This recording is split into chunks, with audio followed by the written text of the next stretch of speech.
Le pittoresque de Tbilissi a toujours été des plus séduisants. La ville, qui dégageait un relent d'Asie, était pourtant tournée vers l'Europe et en particulier vers Paris.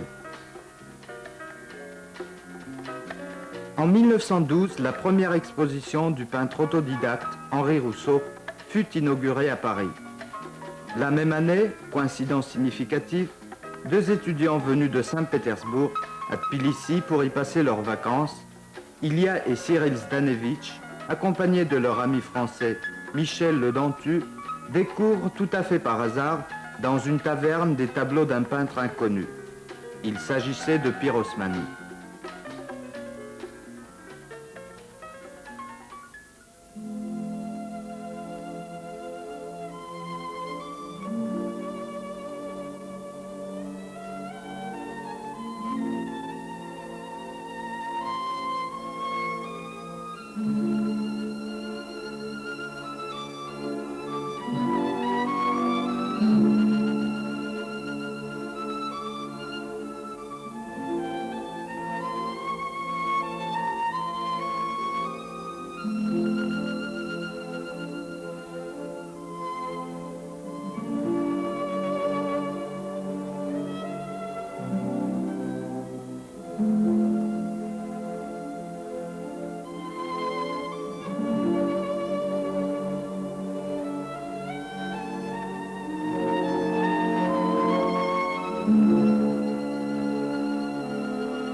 C'est ainsi que ce nom dépassa le cercle des habitués des tavernes.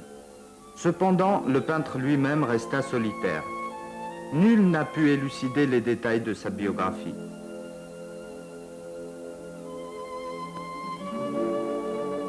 Le destin de Pirosmani fut étonnant et extraordinaire.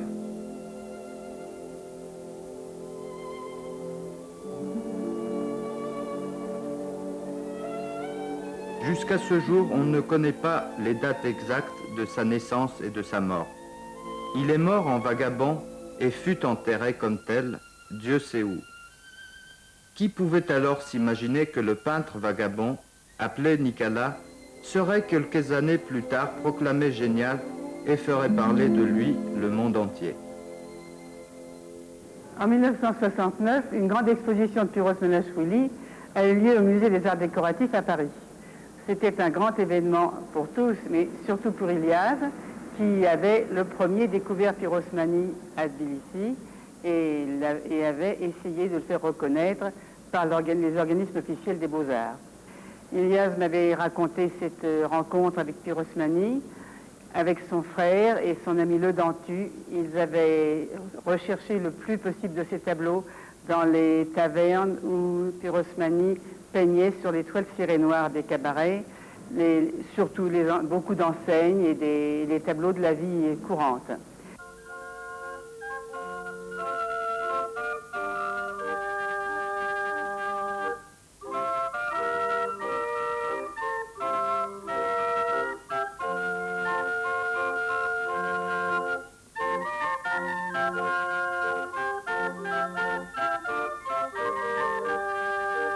Au début du siècle, les murs des tavernes de Tbilissi étaient ornés de ces peintures. Mais qui sait combien de toiles ont disparu que personne ne reverra jamais. Presque toute sa peinture murale a disparu. Seules subsistent environ 200 de ces toiles.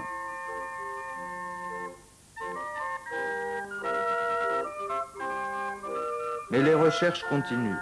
Ses admirateurs sont à l'affût de tout ce qui est lié au nom du peintre, à sa vie, aux personnes qui lui étaient attachées. Madame Hélène Iliasde, la veuve du peintre Ilia Zdanevitch, dit Iliasde, nous raconte. Ilias a aimé immédiatement ce peintre. Il l'a classé parmi le mouvement futuriste de l'époque.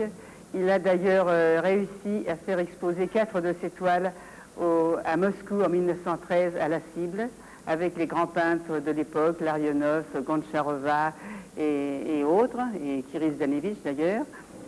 Et Ilyas avait toujours parlé de pyrosmanie à Picasso. Il lui avait montré la photographie des toiles qu'il possédait, car il avait acheté le plus de toiles possible à Pyrosmani, tant parce qu'il aimait les toiles que pour lui faciliter la vie. D'ailleurs, Pyrosmani a fait le portrait d'Ilyas, qui est un très beau portrait où il est en étudiant et qui est dans une collection privée, malheureusement pas chez moi. Et Picasso aimait également ce peintre et s'en est toujours souvenu, si bien que lorsque le dernier livre d'Ilyas, qui a été consacré à traduire l'article qu'il avait écrit en 1913 pour faire connaître Pyrosmani, Picasso lui a fait une magnifique gravure sur Japon représentant le peintre. Et je suis d'ailleurs heureuse d'avoir encore une gravure de ce portrait pour le remettre ici. 1969, les Parisiens font connaissance de Pyrosmani. L'exposition du peintre autodidacte est inaugurée au musée du Louvre. André Malraux, ministre de la Culture, fait le discours d'inauguration. Il dit notamment « L'exposition des toiles de Pyrosmani à Paris est un événement important dans l'histoire de l'art européen moderne. Toute la presse française a fait l'écho de cette exposition. On a comparé Pyrosmani au grand peintre, à Giotto par exemple. Certains l'ont placé au-dessus d'Henri Rousseau. » L'écrivain russe Ilya Ehrenburg a pressenti le succès de l'exposition quand il a écrit en 1922. Les murs des tavernes de Tbilissi sont ornés de toiles de Pyrosmani, un peintre inconnu qui pourrait bien étonner les Parisiens sceptiques. Le nom de Pyrosmani, de son vivant, était lié à Paris. En effet, son premier et unique amour fut une chanteuse de café chantant, une Française prénommée Marguerite. Il a immortalisé dans le tableau l'actrice Marguerite.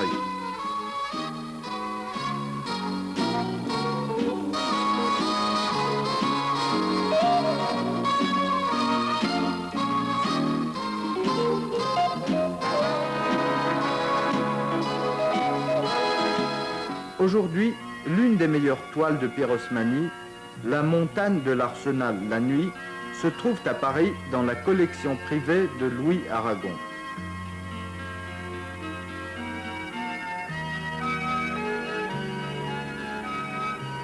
Une autre toile, L'ours et ses oursons, appartient au collectionneur Basmadjian de Paris. Ce tableau est sorti illégalement de la Géorgie dans les années 80. Le tableau La femme au tambourin, que l'écrivain Stefan Zweig a sorti de la Russie, se trouve actuellement dans une collection privée aux États-Unis.